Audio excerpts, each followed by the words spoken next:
You start off, y'all ready for this? Question mark. Number one, neoliberalism is imploding. It had to happen sometime. Liberalism is intrinsically unstable, and it seems like it is happening now.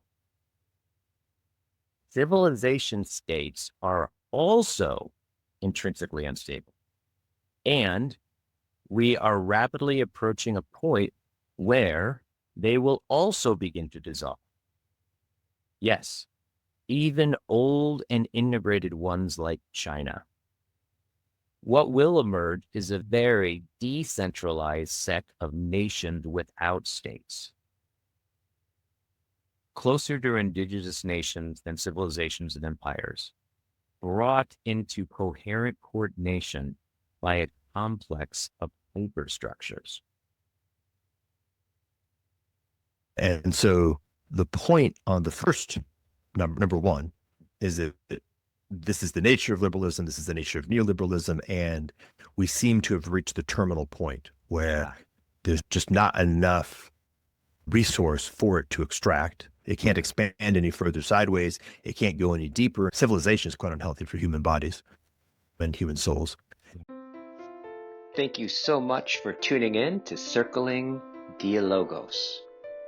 If you are inspired by what we talk about on this channel and want to dive deeper and in fellowship with others, there's a number of ways you can do that.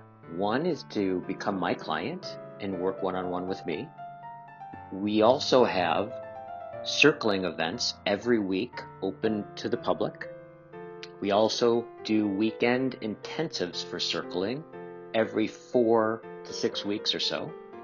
And we have a year-long Art of Circling practitioner training program. We also have self-study programs that you can do at your own pace. All the relevant links, including my email, is below in the show notes. Please let me know if you have any questions. Yeah, I invited you to this conversation. I invited you into this conversation, like really based on a text, or not a text, but an X post. Are they still tweets or not? Or are they X's? What do we call those now? Depends on whether you've declared fealty to Elon, which I haven't. So for me, it's a tweet. It's a tweet. Okay. I imagine I'm on the losing side of that battle. Yeah. Yeah. And I think I was on there for another reason, really quick, to look for something, and I saw your post and I read it and I was like, it hit me. And I would say on one level, what hit me is it seemed like there was new ground at some level that was being taken, I think. And I wanted to check in with you on that. And then I have some questions about if that's the case, did something happen? How did you come to see this new level? Was that a gradual thing? Was it like, oh, my wife told me this and I realized this? Was it like that kind of thing? But I would say for everyone, let me just read it. Yeah. So I had it'd probably be a good idea if I just read it. And you know what? Let me grab some water really quick. Hold on a second. Okay.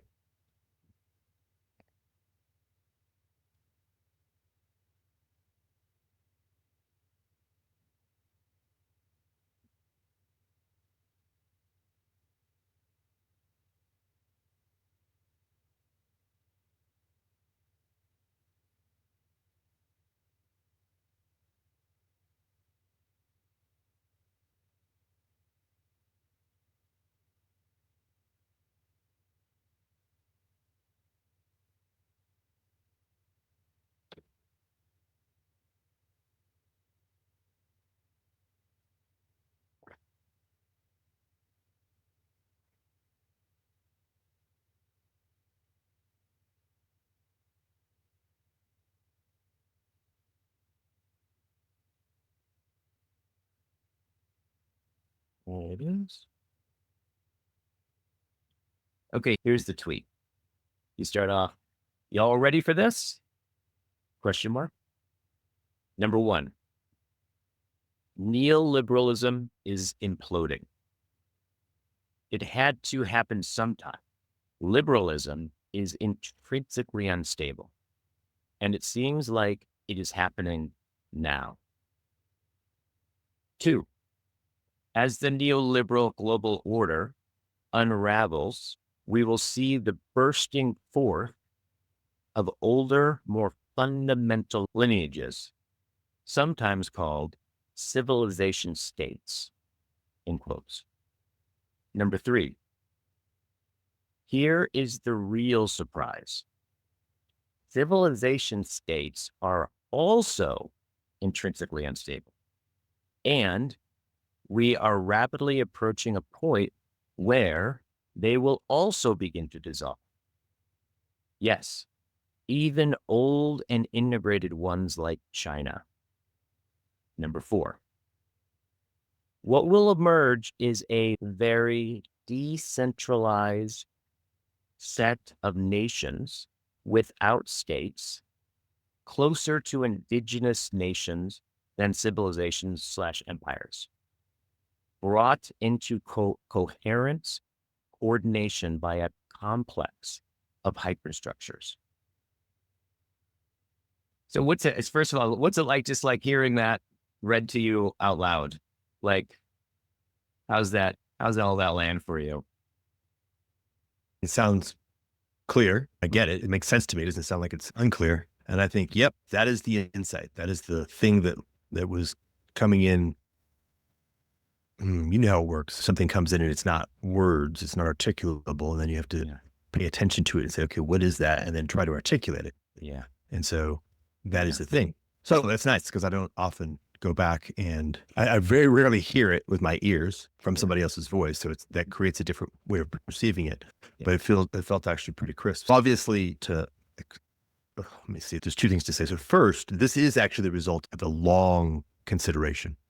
The first 2 parts are things that landed for me years ago, even before I started driving around. So we're talking 2020, 2021.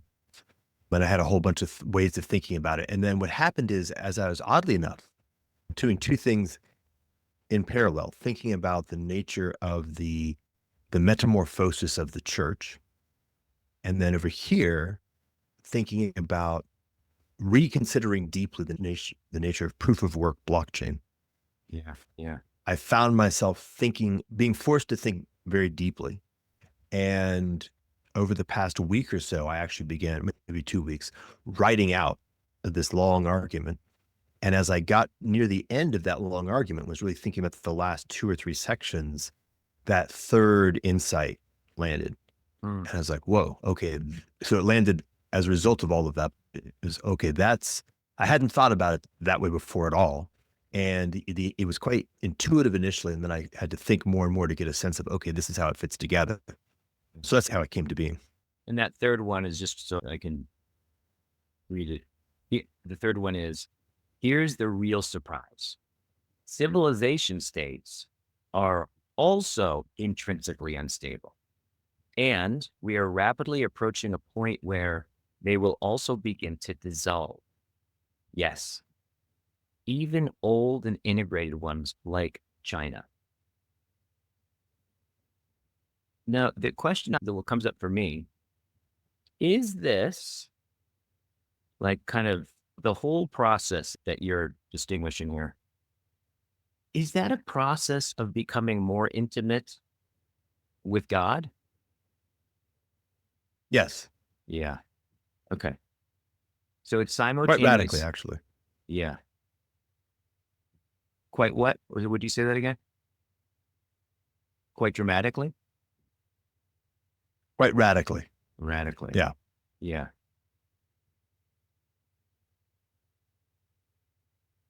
You know, what's interesting to me about that is, and I'm wondering if this is revealing of the phenomena that we're looking at, is that I couldn't quite tell. Is this a downfall or is this a realization? It seems like there's an ambiguity in there that I would imagine is telling about the thing that we're talking about in some way. And I can definitely say that in part, that ambiguity is a result of the method of approach that got me there. Yeah. Meaning that, for better or for worse, it was largely by means of intelligence, by means of thinking, and not, for example, principally by means of praying. What's interesting about it is that that feels proper, because it feels like what's happening is an intermingling of these, and in a very important sense, a repositioning of intelligence into its right location, which is to say that intelligence has a role to play. It's still part of reality. It just needs to be subordinated to faith properly. And so maybe in a particular way, you could say that as a result of the last 2 years of the orientation and cultivation of faith, my intelligence was put through a transformation which revealed something that I wasn't able to perceive before. And the quality of that third piece, that third insight, was in fact principally spiritual. And then it dropped into the intellectual frame. Yeah. Got you. So it's actually, so what you're saying is it's a place where basically head and heart met each other. From a place where the new insight is really from the relationship with your heart. Yeah. But the form is coming from the head. So Yeah. if you're looking at it from the outside, reading it in words, you'll see the head part. Yeah. And it may be very difficult or take a long time to get to the heart part. Yeah. And what I've noticed is that even in the process of articulating it, writing something, I've thought of it as actually literally two parts, like part one and part two. And part two is much more the heart part, which I have no idea how I would go about doing that. Yeah. Interestingly. Yeah. Yeah. But it's interesting too. This other question I have is, on a number of conversations that we've had, we touched on this kind of place where I think the last time we talked about it as the telos of culture, that when culture realizes its telos, in some sense, that's the end of culture, right? And we're in something new. Greg would call that the joint point. And so interesting, because like I've always, it seems like that the question seems to be begged, what is that new thing? But I've always had this experience with you of, I don't want to ask you that question. In fact, even one time, the question you asked, it, right? But as it turns out, that's the conversation we're having. That was exactly the meditation, is the meditation on the fifth joint point. Yeah. And so that was the centerpiece of what came out was, okay, I think I've got a handle on the fifth joint point now. Yeah, that's exactly right. Totally. And so I have some questions for you. So we're now in a new realm, right? We're starting, something possibly is becoming visible that we are just beginning to have maybe eyes to see. Yeah, I think that's right. And that's what I think is I think that's actually what drew me to message you and go, let's talk about this, is just that sense of peering into something that's been like very withdrawn, but is now drawing us into it. Like to me, that lights up all the good things in me in a big way. Yeah. So I appreciate it a lot. So I was wondering about when you said, the real surprise is states are also intrinsically unstable.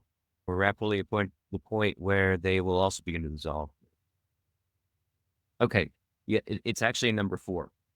What will emerge is a very decentralized set of nations without states, closer to indigenous nations than civilizations and empires, brought into coherent coordination by a complex of hyperstructures. Now, the thing I want to just get clear on is,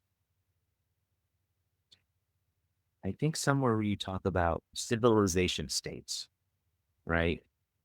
It is like United States. Is that a civilization state? Not properly, no. No. Okay. Yeah, Western civilization is the civilization. Okay. And so Europe, if you were to take all of Europe and the United States, that would be a civilization state, which by the nature of Western civilization has this characteristic of being very much in conflict with itself all the time. Yeah. It's a non-fully integrated civilization at its essence. The very nature of it has that characteristic. Yeah. Yeah. So the civilization states are relatively few, right? India is a civilization state. China is a civilization state. Russia is a civilization state. Japan is a civilization state. So these are, if you kind of run the clock back, Persia, Iran is a civilization state. Yeah. So there's not many. Plausibly, there's a possibility of the recoherence and emergence of an Islamic civilization state. And you can see there's efforts to make that happen, but it's not clear that's going to, but it could. And just that notion of lineage or depth. You look back and say, okay, let's run the clock back 500, 1,000, 2,000 years.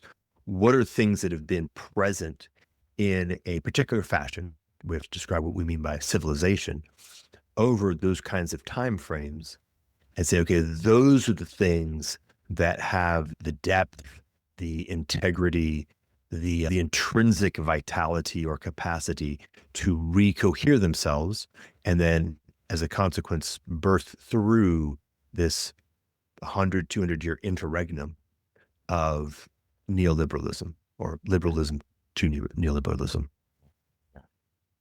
And the neoliberalism part is basically, it's an attempt, right, to bring all the nation states together into a globalization sense. Is that what you mean by neoliberalism, or one of the things about it? You could do it in two steps. Liberalism has certain characteristics. It's a kind of thing.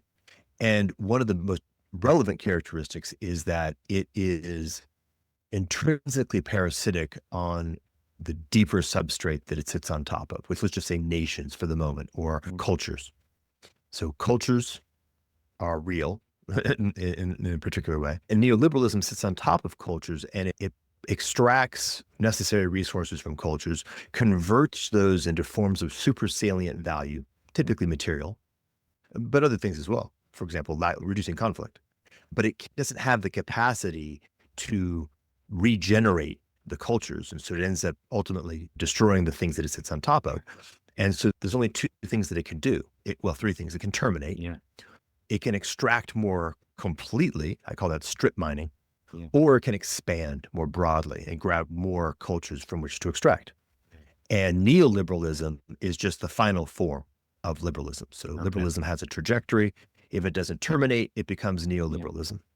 And I might just say the same way, for example, that meta-modernism is the final form of modernism. It's not qualitatively distinct. It's implicit in the basic structure. Yeah. And so the point on the first number one is that this is the nature of liberalism. This is the nature of neoliberalism. And we seem to have reached the terminal point where there's just not enough resource for it to extract. It can't expand any further sideways. It can't go any deeper. And so it's beginning to run out of gas. Yeah. And so that's going to go away. And the kinds of things that it produced, the material plenitude, the relative peace, the pursuit of intellectual agency, the scientific, industrial, military structures are going to begin to be very substantially reorganized. And more importantly, as a binding agent or as a way of cohering and coordinating groups of people, it's falling apart. And so what happens next? And point two is what happens next is that civilization states, which are these deeper lineages, which have a very profound coherence, particularly in relationship to neoliberalism, will pick up those pieces and establish themselves. And in point of fact, we've already been seeing that. The resurgence of China. And we should be very clear. If you just look at China, for example, I don't know how many people know this, but China has been very rapidly and aggressively awakening and reestablishing its Taoist elements. So it's grown past the Maoist point of rejecting China. And Confucianism and Taoism are having a significant resurgence, particularly among the elites. And this is just one piece of the restoration of China as civilization, China as intrinsic civilization. The same thing is going on in Russia. Same thing is going on in India. And I would imagine, by the way, the same thing is more or less happening everywhere, although it will show up differently based upon the nature of the civilization and the nature of the current state of affairs. Yeah, totally. would you say that is this also involved the sense in which politically there's all this talk about reshoring everything, returning to our roots, taking care of ourselves, right? That sense of going back to the civilization state, in a sense, is that an expression of that, of what we're talking about? Yeah, absolutely. So that's maybe two levels lower, but those two levels are part of the larger structure. Yeah. So an awareness that the narrative of globalism, let's say, didn't really deliver on the claims that it made. Yeah. And is breaking down. Yeah. And so then a strategic recognition that it is wise, thoughtful, reasonable to begin the process of reestablishing your own stability, your own sovereignty as an agent, states of various forms, along differentials, like different groups are operating differently. And then, of course, there's a multipolar conflict embedded in that, which is whichever states most strategically and effectively do that suffer the least from the breakdown of neoliberalism. And so what happens is you get an accelerating race, which we're very much in the middle of. Yeah, totally. And so but then when you say, so as we reground ourselves as neoliberalism breaks down, then it sounds like the insight that you had is that actually, though, that thing is intrinsically unstable. Yes. So that's the next big one, which is, and just to make it, because we have some shared language, I make a distinction between culture and civilization. Many people do. I'm not the only one. And I will define culture on the basis of the fourth joint point.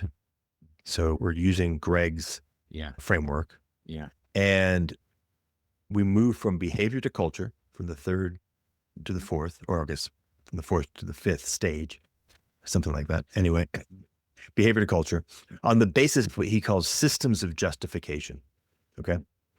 And so a system of justification is a complex communications medium that is operating at a symbolic level and has the ability to speak left hand, right hand. So on the left hand, what it does is it enables coherence. It allows a group of humans to hang together as a group. Coordination. It allows them to break tasks down, engage in division of labor, specialization, et cetera. Conflict resolution. So it has not just hang together without just evaporating, but also deal with the internal conflicts that emerge. And then it has stability, meaning under a variety of contexts and over some duration, it can maintain the top three. So it's on the left.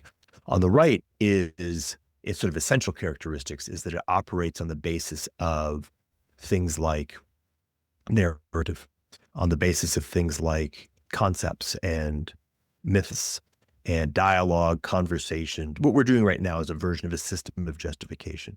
We're able to operate in this at the symbolic level. Yeah. We're transacting communication, but we're establishing a shared idea of who we are and what we're doing and why we're doing it. And then what it allows you to do is then to make arguments on the basis of this shared idea. And those arguments can be convincing. I can say, hey, I think we should go there. And you say, no, I think we should stay here. We'll make arguments. And in fact, it will lead to a conclusion that we will do one or the other, or maybe not. But the whole point is if it's functional, it will do that. So that's a system of justification. And every culture is ultimately a system of justification, complexifying over time as it's dealing with a variety of different kinds of events and integrating more elements into itself. But at the very basis is the system of justification. So culture takes us there. And in the story, what I was really puzzling over is, what do we do? How do we think about civilizations? Are they extensions of cultures, or are they something different? And the conclusion that I came to was that they are in fact different. They are a sort of a primordial soup exploration of the fifth joint point. And so what happens is, and this is the story that I'm telling, cultures emerge, Homo sapiens emerges, systems of justification emerge, cultures emerge. And when that becomes stable, we've entered into the cultural organism stage of reality, these groups of humans that are hung together as cultures. What we see is that it's wildly successful. The humans explode out into the world and proliferate into a variety of different cultures, but all fundamentally being human cultures. Yeah. And over a period of like 50,000 years is the current narrative, go from being localized in certain areas of Africa to being in almost every niche on the planet. Yeah. Okay, so wildly successful. And while it appears that when they enter into a new niche, there's a period of destabilization, ecological disruption, extinction, et cetera, I think it's reasonable that it appears to be the case that after a certain period of time that establishes something like an equilibrium. So it has something like metastability, although we don't have enough information to be certain about that. But what happens is that at a certain point in time, as it's just successful, you start running into circumstances where cultures are no longer meaningfully competing with nature or animals in their niche. They begin competing with other cultures. Yeah. And so when you move to the moment where other cultures are the primary ecological or fitness challenge, this begins the next stage of looking for something which is able to achieve something about how do you resolve the problem of the conflict and the incommensurability of cultures. Yes. And civilization turns out to have been the answer to that. Civilization is a whole different transformation of what's possible within the category of systems of justification. It operates very differently. Yeah. Cultures are very embodied, very context rich. Yeah. Almost like 90% of the load bearing of a culture is in the embodied lived context. Yeah. And only a relatively small amount is operated at a symbolic formal level. For example, as we've talked about, I think, way back in the past, cultures tend to be grounded in the Dunbar scale groups and operate within nested Dunbar groups, which can grow larger. But as they grow larger, there's a much larger carrying cost and much less flexibility. They're very ritualized. The protocol enables just certain amounts of things to be done. And this is why they're able to be so simple. You can, as a simple example, you can avoid the prisoner's dilemma defection problem in a 150 person group of extremely high intimacy because everybody knows everybody really well. And a small defection by one person is going to go noticed. And if it shows up as even a little bit of behavior, basically everybody will know what's going on and say, okay, we've got a problem and we need to deal with it. When populations get bigger than that, you start to have something like relative anonymity. Yeah. People can begin to get away with defection. It's not able to be policed in the ordinary fashion at the level of culture. And generally speaking, what that means in terms of cultures, the cultures have to fizz. They have to break apart into things that can operate at that level. Yeah. What happens with civilization is that we discover a new set of techniques that largely include things over here, which I'll call institutions, and things over here, markets, that operate in a fashion that you can grow a lot more people. You can have a lot of people in a civilization. China's got 1 billion people. India's got 1 billion people. And because things like network effects, Metcalfe's law, are actually super real. They have nothing to do with the internet. They have to do with what happens when you bring a group of, let's just say minds for the moment, into collaboration and even division of labor. These all have synergy values. And so if you can add more people into a network that is coordinating with itself, you unlock a lot of power. If you can solve this problem of going from groups that are 150, maybe a big tribe can get 10,000 people organized. If you could have a city with 50,000 people in it, that thing is massively more powerful in terms of wealth production, innovation rate, and deployable coordinated energy than all of the cultures around it. And what happens is that it can then A, protect itself, but B, it begins to consume and integrate the cultures into it, which we see in the historical record. So then the question is, what is civilization a thing? Can we actually say there's some sort of root code that describes civilizations in general? And my proposition is, in fact, yes, that civilization is fundamentally this 3 pieces. One, it is the driver, the center driver, the generating driver is network effects. Right? So it's something where if we can just get more people into coordination space, we can unlock these exponential powers of network effects. Yeah. And then 2, it's the deployment of institutions, which we have to describe in a second, and the deployment of markets to be able to do. And obviously that was discovered experimentally. Okay, different versions, and eventually it's solidified. And we've been iterating on those variations since then. And so, okay, that's the proposition. And then the next thing that we notice is that both markets and institutions are not stable, that they actually have a series of characteristic failure conditions that are intrinsic to the form, right? That there's no way to design a market that won't ultimately blow up. There's no way to design institutions that won't ultimately collapse.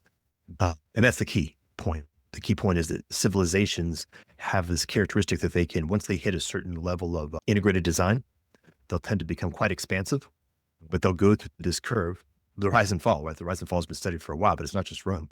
They'll go through a curve of expansion on the basis of their design, and then they'll begin to slow down their expansion, and then the cracks, in the unavoidable cracks, will begin to catch up, and they will ultimately then go through a series of transitions into collapse. And that's been a loop that we've been caught in now for what's called history. History is the story of that, right? History is the story of the emergence of civilization in this cyclical process of emerge, expand, peak, golden age, become senescent, and then collapse. And this is, by the way, everywhere. Everywhere you look, that's what it looks like. It doesn't matter whether it's the Mayans or the Chinese.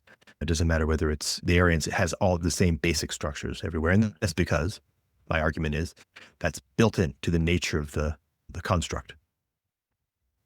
So then the next point is, what would it look like? I'm now using the fifth joint point. Actually, I'm abstract. Yeah, okay. What would it look like to have something that occupies the state of the fifth joint point that is sitting on top of culture, in just the same way that culture sits on top of behavior, and behavior sits on top of biology, and biology sits on top of chemistry, which sits on top of that. That's the stack. Something that sits on top of culture, but is also stable in the same way that culture, behavior, biology are stable. Yeah. There's nothing about the construct reaches a level of integrated stability. So to talk about that, I have to zoom out a little bit and look at the joint points and notice that at each joint point, there is a basic set of things that are happening. So each one is different because it's dealing with different particulars, but it's more or less doing the same kind of thing. So what happens is, let's say you're sitting at the level of matter or chemistry, more or less. And basically it's just searching all the different possible combinations of what can happen within the realm or the phase space of complex chemistry, governed by the basic laws of physics, most importantly, in this case, the laws of thermodynamics. And in certain locations around the globe, there just happen to be local concentrations of energy. The classic example is the thermal vents, right? These volcanic vents at the bottom of the ocean that are pushing wildly large amounts of energy through. So what local concentrations of energy do is they allow you to move very far away from what would be the ordinary thermodynamic bounds of what you can do. You can produce complex chemistry that you wouldn't be able to produce further from that energy. So you're searching the space of complex chemistry much more broadly.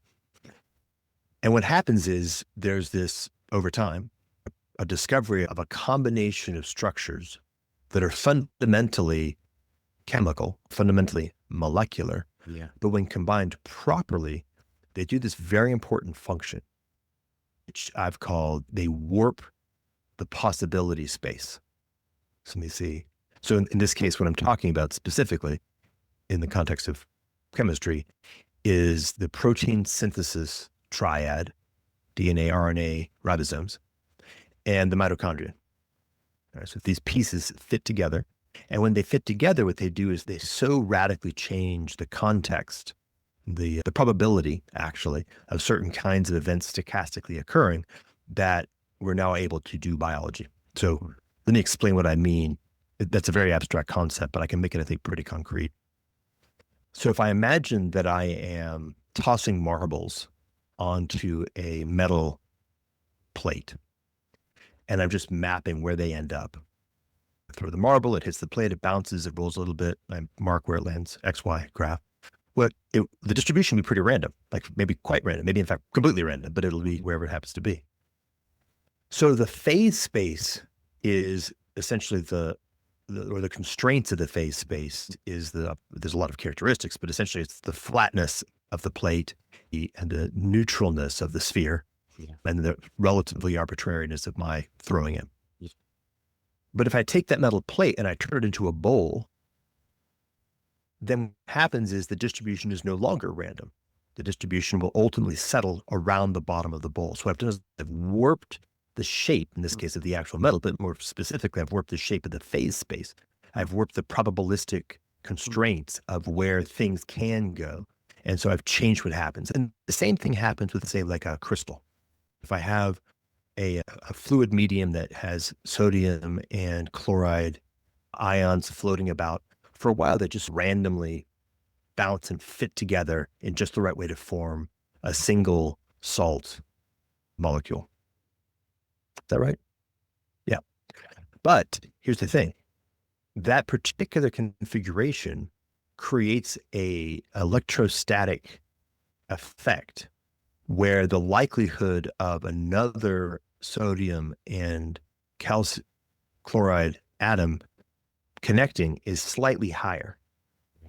And now I've started creating a protocrystal. And once the protocrystal gets to a certain critical point, it's done the same thing. It's basically turned the shape of the chemistry into a bowl where the local probability of what is ultimately a very unlikely event is much higher. And so I'll start seeing the growth. And so, of course, this is why you see the growth of crystals around the crystal, because it's more likely next to the crystal. Yeah.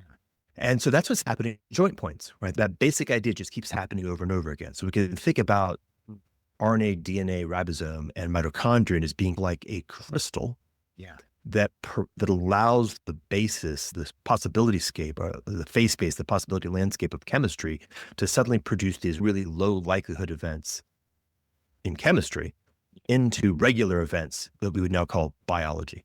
Okay, so that's what happens. The same thing occurs when you're moving from biology into behavior. A neuron takes the very, very slow and low probability events of morphological change in relationship to local conditions and converts that into something that is not only highly reliable, but also ultimately then becomes so rapid that you can do things like coordinate muscles in response to what's happening in local conditions. So you take prior to animals, prior to neurons, plants can close and they can open. And when there's too much water, they can respirate. They can make small changes in morphology. The number of things that they can do is relatively limited. The rate at which they can do them is quite limited. And the rate at which they can change is extremely limited. They can explore that space only by means of fitness. When you finally get to neurons, allow a completely different regime. That new regime is called behavior. Yeah.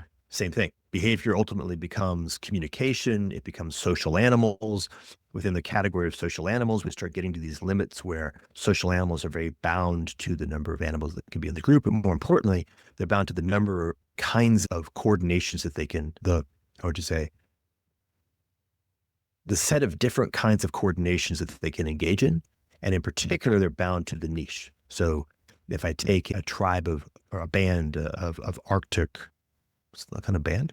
It's a group of dogs called pack. If I take a pack of Arctic wolves and I move them into the desert, they're just going to die. It would be really good if they could figure out how to quickly become something that can survive in the desert. In order to do that, we had to do this thing called culture. Right? So we moved into a new kind of organism, moving from social organisms to cultural organisms. Cultural organisms have the downward facing direction, the ability to niche transition. They can move across niches very rapidly. And the outward facing direction, turns out there's a lot of stuff you can unlock, most notably, for example, in this case, technology. So technology plays a role. It plays a role in the agency because it allows you to take fitness or adaptive characteristics like being warm and move it off the biological and move it into the symbolic. Kill the wolf, wear its fur, or as I said, the behavioral. So it turns everything into something that's moving at a much more rapid rate. But then what happens is, again, we're back in the narrative, when cultures come into conflict, this creates an arms race, quite literally. And when it finally clicks us through, civilization is not stable in the way that the mitochondrion is stable, in the way that the neuron is stable, in the way that systems of justification are stable. So the inquiry is, all right, what the heck is going to happen at that fifth joint point? What does stability look like? What are the criteria? What are the requirements? Yeah. And so what I did then is I started looking at the characteristics of markets. Like, what is a market? How does it operate? Why do they fail? in the ways that they fail, and the characteristics of institutions. And by the way, for that matter, also the characteristics of network effects. And I noticed a number of elements that seem pretty foundational. I wrote about the network effects one in the paper called From City to Civium, and said, hey, for a while we thought that that the story was a story about cities. That civilization, for example, is a story about cities. My hypothesis is that it was never really about that. It was a story about getting human minds into collaborative communication. Yeah. But because human minds were attached to human bodies, we had to get them into the same space, and that creates a real problem. So cities emerge. But now that we can actually be more clear about it, we can say, hey, there's a way of decoupling these and allow render unto the body what is the body's and render unto the mind what is the mind. Like I can talk to Guy in spite of the fact that we don't live near each other and engage in collaborative coordination. And this creates two beautiful powers, which is cities are quite unhealthy. Civilization is quite unhealthy for human bodies and human souls. And so you can suddenly be in a place where you could produce healthy bodies and souls and still get, not just still get, you can actually now get a much larger potential of collaborative coordination through this virtual medium, which we'll have to master, by the way. It by no means neutral or obvious, but that's a Civium story. And then when I looked at markets, I'm going to fast forward through this because this will take a long time. Markets have to be mediated ultimately by, at the very bottom, some form of, let's just say, money. You could have, in the very, very beginning, pre-market, it's just relationships. That's the indigenous model. And so we trade it and we all kind of remember who owes who what. We begin to exapt that into some kind of formal decontextualized structure, like a proto-ledger or even just a basic ledger, an accounting ledger. And the movement of further decontextualization is continually necessary and will continually be pursued, because the more decontextualized you can be, the more decontextualized agents you can integrate into the market. So if I could just say, hey, all I need is, in this case, let's just use crypto. All I need is a wallet, and I am now an identity. And all I need is a series of basic codes that I can engage in transactions, maximally decontextualized. But money, as the evolutionary trajectory, and it seems to show, by the way, historically, this is how it goes, that you move through stages of decontextualization until you reach some kind of money. But the forms of money have within them the seeds of how the market failures begin to develop. So commodity money fails in one set of ways, and the other basic form, fiat money, fails in another set of ways. And so we would need some other kind of money that resolves these failure conditions. And ideally that we could actually demonstrate doesn't have its own failure conditions that are yet a third form of failure. Yeah. Same thing happens with institutions. So institutions are subject to corruption. They're subject to corruption, both in the sense of capture and corruption in the sense of bloat. They become intrinsically occluded because information flow through the institution is biased by the interests of members in the institutions. And so trying to understand what's going on becomes a niche. But basically they become a niche, and the humans inside those niches exploit those niches, and there's no way to properly police what's going on inside. And there's a variety of others. There's different information transmission problems that happen in institutions, that the upward propagation of the part of the institution that touches reality is relatively limited, and it makes the center of the institution quite dumb. Yeah. And the downward propagation of decisions is also diluted, and so it makes the edges relatively uncoordinated. And so there's a bunch of limitations, a bunch. 8 different categories. And so then I'm like, okay, what does it look like? And so what I ended up coming to is this remarkable conclusion that proof of work blockchain, remarkably enough, might actually be the sort of at least a meaningful portion of the 5th joint point. It looks a lot like, actually, mitochondria combined with the protein synthesis triad. It contains within itself something that grounds all the way down to energy. Oh, let me just add that to the equation. This is critical. This happens all the time. It's a primary way that civilizations die, which is that they become delusional. Yeah. Because the civilization structure has this capacity to produce a substantial amount of resource. Yeah. And it's not intrinsically bound in part of its own nature to the energetic substrate, to energy itself. It's only, how do you say it, opportunistically bound. Yeah. what it can end up doing is it can end up becoming very solipsistic, and it begins to orient itself on the basis of its own system of justification, its own sort of interior dynamic. Yeah. The version of it becomes delusional. And so the thing that we're experiencing is this happens very rapidly in fiat money systems, because what happens is very quickly, I, as a decision maker in the market, am relying on the price signal to make choices, but the price signal is not grounded in reality. The price signal is grounded in whatever function is producing ultimately money. Yeah. And so if I do something, if I engage in an activity that causes the amount of money that I'm making to go up, or more specifically, if we collectively are engaging activities that cause the number to go up, it looked to us like good things are happening. But in point of fact, what may in fact be happening, and increasingly over time, what is ultimately having to happen is just that there's a separation between the sign and the thing that is trying to signify.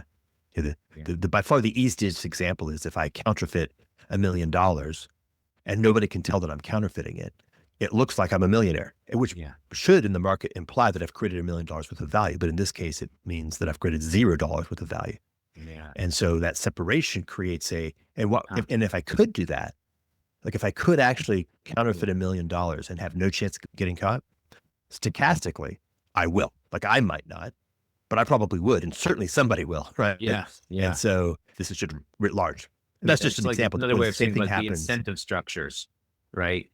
Draw that forward. The incentive structures draw that forward.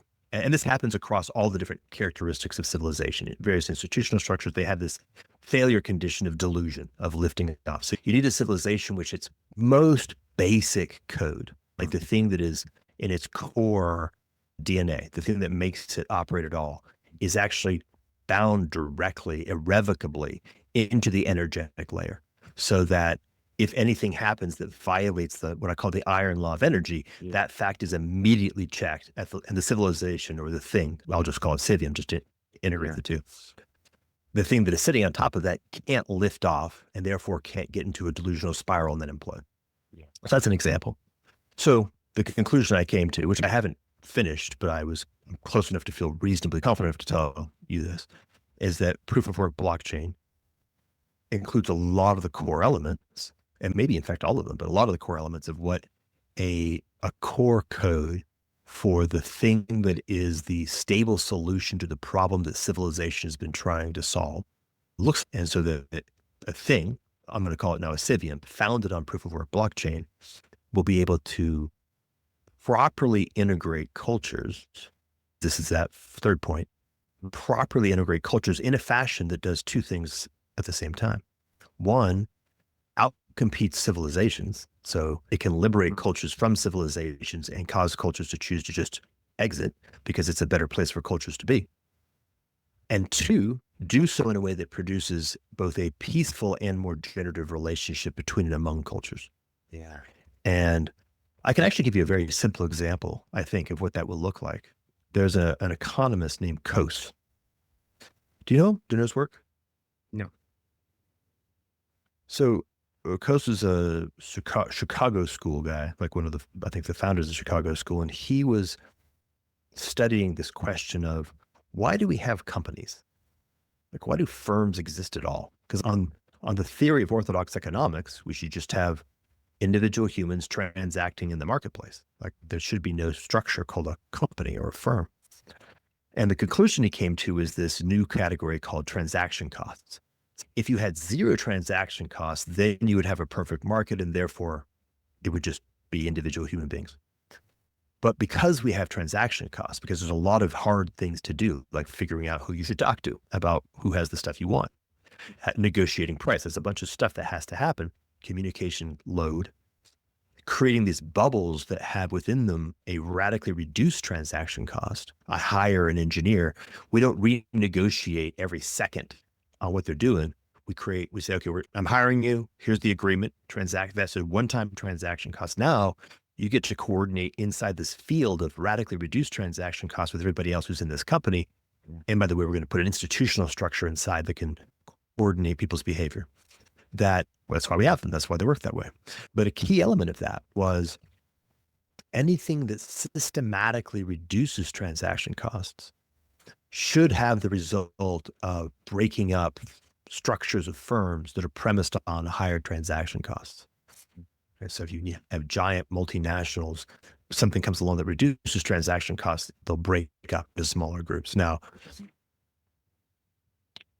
in point of fact, of course, we've seen other forces at play, not the least of which is network effects that have caused very large organizations to continue to exist, even while digital has reduced certain kinds of transaction costs. We've reduced them, but then we've new values that could be produced, and therefore we've been running on it.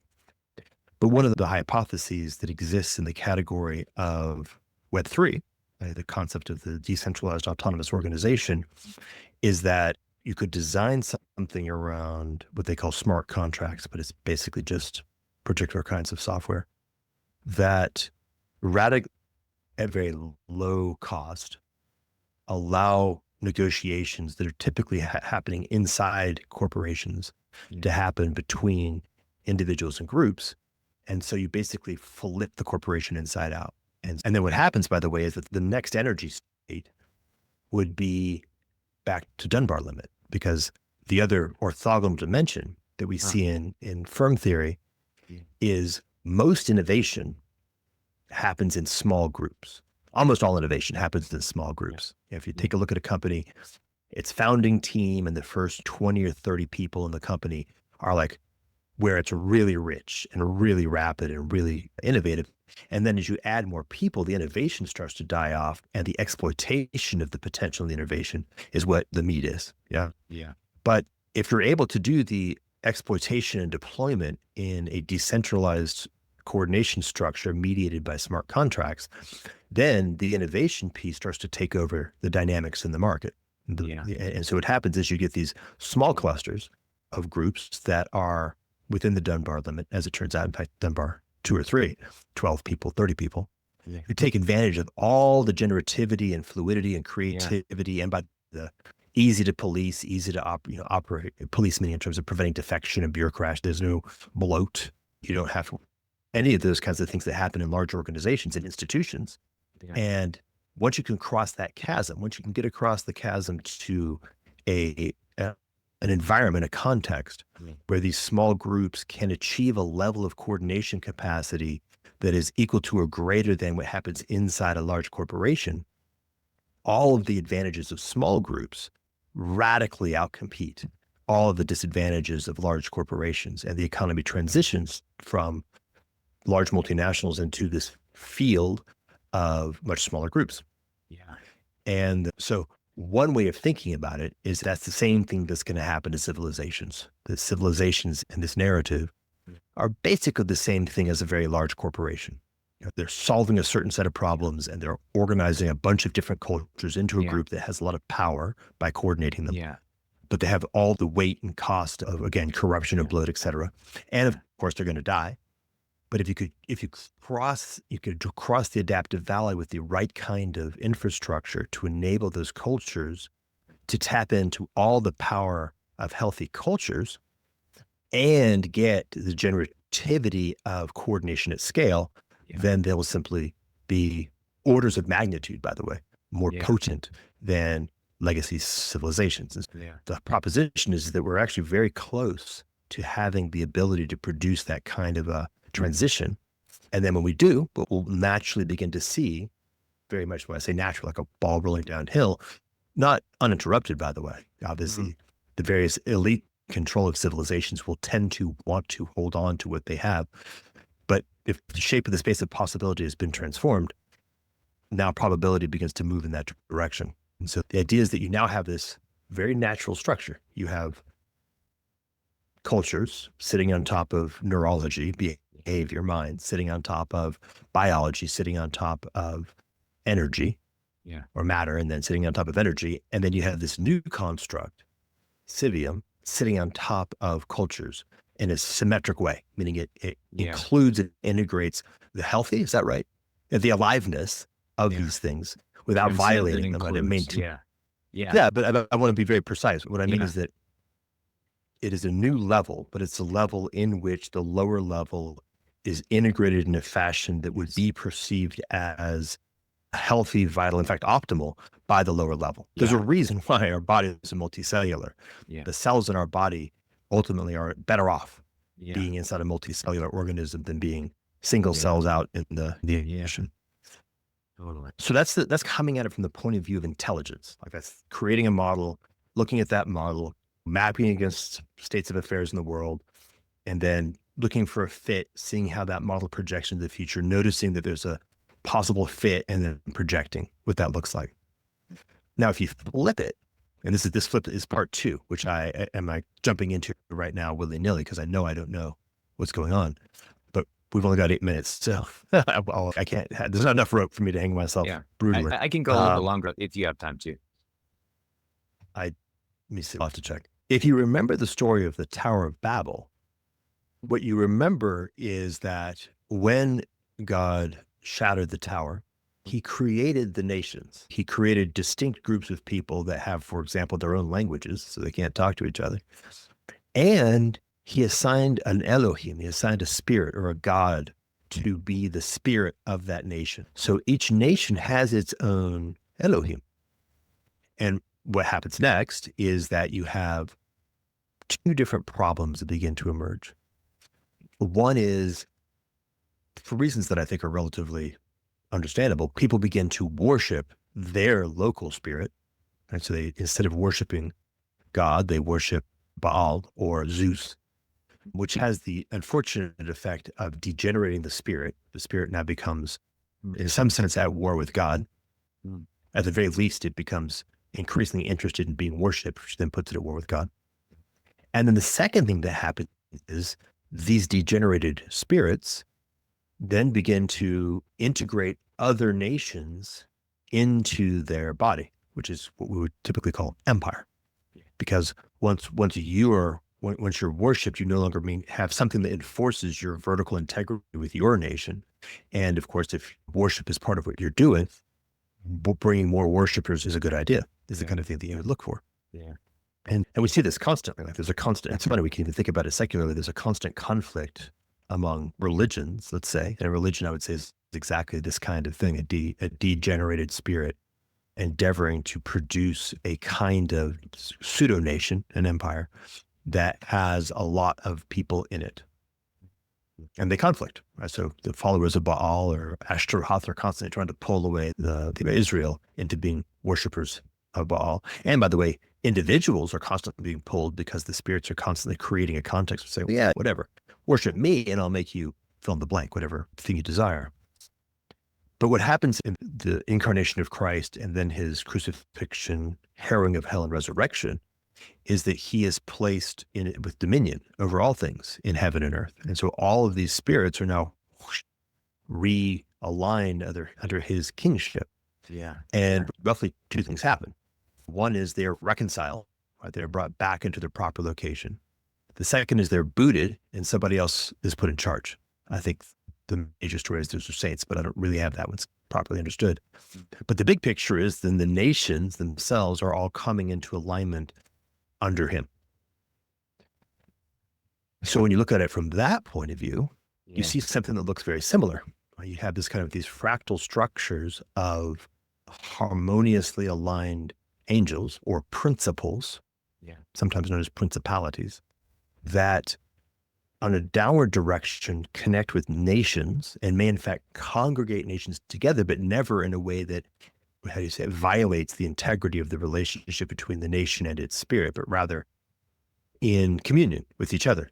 Right? So that there may be 5 or 6 cultures that are bound together, but because there's a kind of a higher order spirit that contains them, but it contains them because ultimately it's being contained under Christ, under the rules of the triune God, right? Under the rules of love, under the rules of consent, all these basic rules that are the basic nature of the Trinity. And then ultimately unified under the only thing that can be a true center, which is a Trinity that has as its basic nature self-sacrificial love. And so that looks the same from the spiritual direction.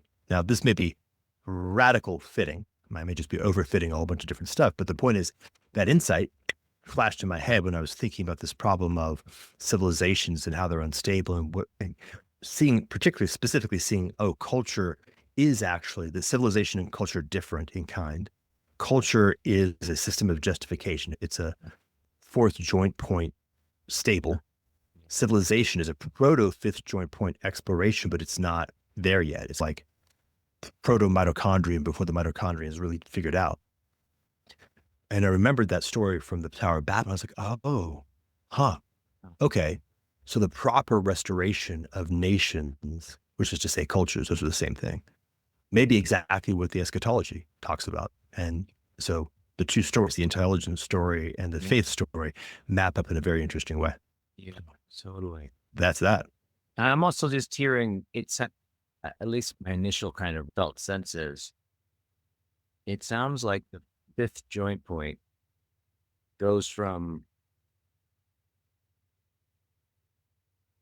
something like intelligence as the means, as the basic thing, to, is it in the fifth into the basic thing is relation?